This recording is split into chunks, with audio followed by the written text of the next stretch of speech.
Intel's Alder Lake is nothing more than yet another Intel CPU letdown.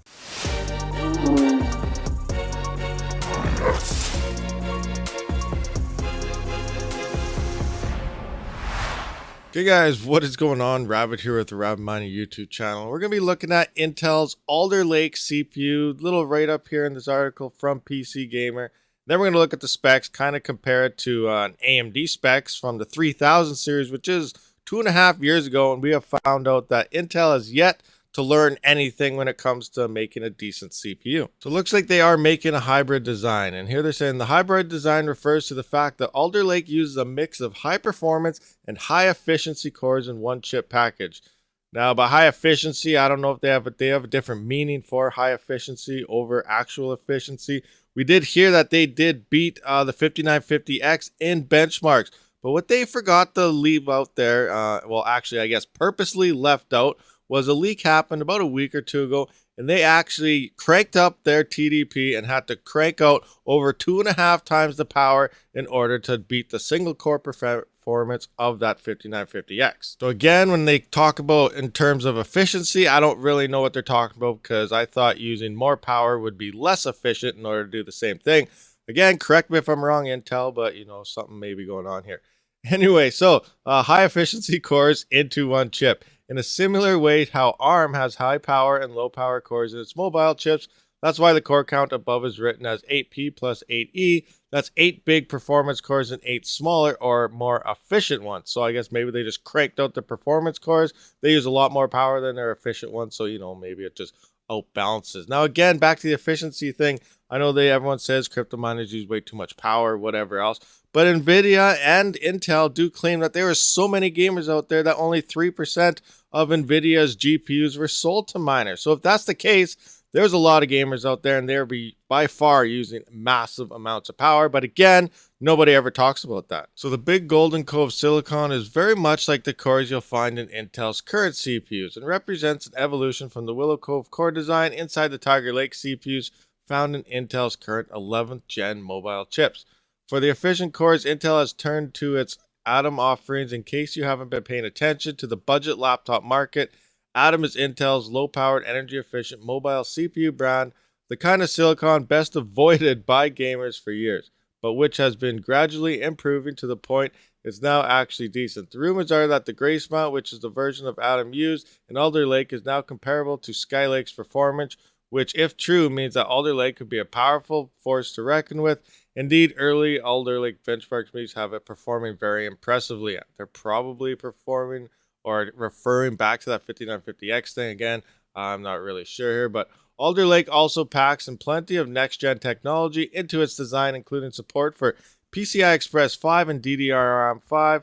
With so many changes, it should come at no surprise that Alder Lake will use a new LGA 1700 socket and be supported by a new chipset family, headed up by the new Z690 chipset at the high end. The important point is that you won't be able to drop Alder Lake into current Z490 and Z590 motherboards. You're going to need to start afresh here. So if you're planning on getting one of these CPUs, which I highly recommend, you probably shouldn't, you're definitely going to need a complete new motherboard as well to support that CPU. Okay, enough with all the mumbo jumbo. Let's actually take a look at some specs here. We're not trying to make some super massive long video. Just a nice little quick one here to show you why Intel is failing at CPUs yet again.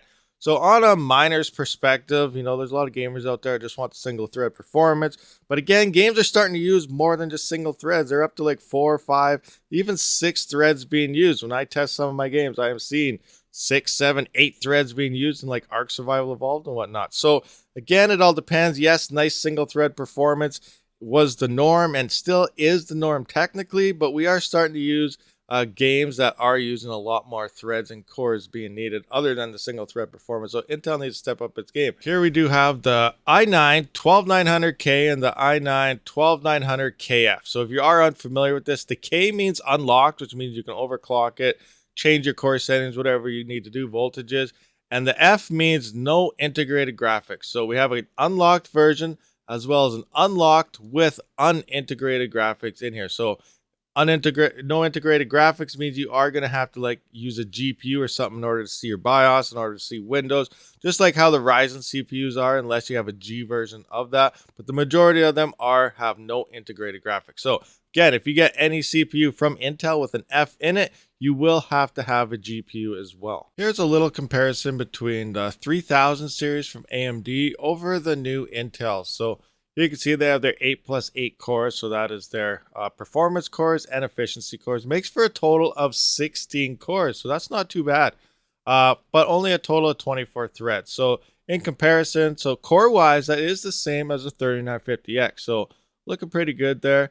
But thread-wise, that's the same as a 3900X. Well, for the pricing of this, I believe the Intel is only around $549, $560 USD. Don't quote me. I don't know the for sure prices on it, but that is cheaper than these two set Ryzen CPUs. But the big kicker here is their L3 cache. So look at 30 megabytes only, where these ones are coming in with 64 megabytes each. Like the Ryzen 7 38 and 3700X have more at 32 megabytes of L3 cache. So looking at the Intels here, what does the L3 cache actually mean? If you do mine, say Raptorium, it uses 2 megabytes of L3 cache per thread. So we got 24 threads here, but to fully utilize that, we're going to need 48, at least 48 megabytes of L3 cache. We only got 30. So we're only going to be utilizing 16 threads on the CPU. So we're already losing threads and performance when we're coming to CPU mining. 64 threads on the AMD. Remember, 2.5 years ago, this CPU was dropped, utilizing full 32 threads of the 3950X. And obviously, because we have 64 on the 3900X, we are going to be utilizing all 24 threads across that CPU, making them the most profitable CPUs to mine Raptorium with. Now, let's say you guys are mining a coin like Haven, which is the most profitable coin most of the time to mine on like Monero Ocean, which is a profit switching pools and pays you out in XMR. Now, 30 megabytes on 5 megabytes per thread, you're only going to be utilizing 6 threads on the CPU. So you're not even using half of this CPU when it comes to mining like Haven. Now, again, even here, we're not even fully utilizing the 3950X or the 3900X at only 16 threads. So I do think it is a nice performance boost that AMD is throwing in about an extra 15 to 20%. I don't know the numbers. They're just throwing percentages out there. But increasing that L3 cache across the 6950X and the 6900X, we'll be utilizing more threads, making those CPUs even more of a mining monster consumer-grade CPU. Alright guys, that does sum up this video. Again, please hit that subscribe button, thumbs up button, as well as bell notification to be notified for future videos.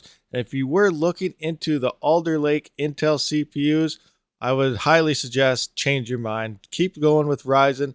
They have the best all-rounded CPUs to date, actually for the past 2.5, 3 years. Now they're the best for the workstation. They're pretty darn good at gaming. You know, they might have slightly less single thread performance, but you're ultimately not even going to notice that. So again, get something that is great at mining as well as workstation and gaming use. And I really highly recommend the Ryzen CPUs, because why not? If you're not mining, I highly encourage you to try to start mining. Pay your gaming PC off, pay your workstation off, pay whatever it is that you are running off when you're not using it, simply by mining a little bit of crypto. So again, thanks for watching, guys. I'll catch you on the next one. Rabid out. Thank you for watching, everyone. If you haven't, please comment, subscribe, and like this video, as well as check out one of these other videos if you have not seen it yet. I do try to stream every Saturday and Sunday, so stay tuned for more future content.